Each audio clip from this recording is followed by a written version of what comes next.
It was 2 years ago that shots rang out in a Tucson shopping center, changing the life of then Congresswoman Gabby Giffords and so many others.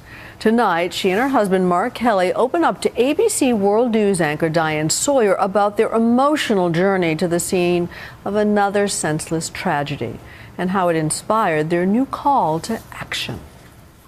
In the 2 years since, it's estimated more than 57,000 adults and 5,000 children have died from a gun in the United States, including the 20 children in Newtown, Connecticut. Last week, Giffords and Kelly went to try to console the families. First couple that we spoke to, Dad took out his cell phone and showed us a picture of his daughter, and I just about lost it. You know, how did we get to the point where 85% of the children in the world that are killed with guns are killed in the United States? That is a sobering statistic. So that's what changed for you? Yes. They say it is now time for action, common sense change, led by gun owners, too. You have a gun? Yes, You still have a Glock? Yes. Gabby and I are both gun owners.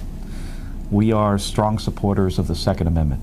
So their group is called Americans for Responsible Solutions, and it will become a political action committee to spur Congress on questions of mental health, high-capacity gun magazines, and background checks on purchases of guns.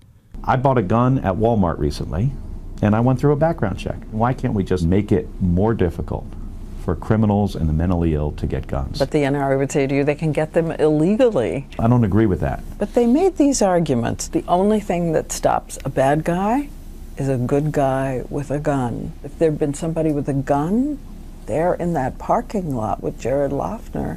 There was. There was somebody with a gun, other than Jared Loughner. He says there was a man nearby who had a gun in his pocket, but almost accidentally shot the hero. A good guy with a gun. It is still a kind of miracle that Congresswoman Giffords survived. A bullet had torn a tunnel through her brain. Yeah, that's it. That's a thumb. Today, she says she is still making gains, but every one is hard fought. The hardest part? Every day. Right. Awful.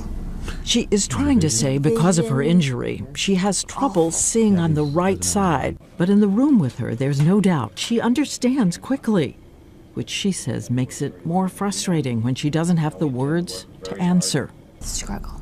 But she will not give up trying. Lots of therapy every day. Physical therapy, yoga, speech therapy. Your right toe started moving a little bit. Yes, toe. You're walking faster, and if I tug you along, you can go even faster.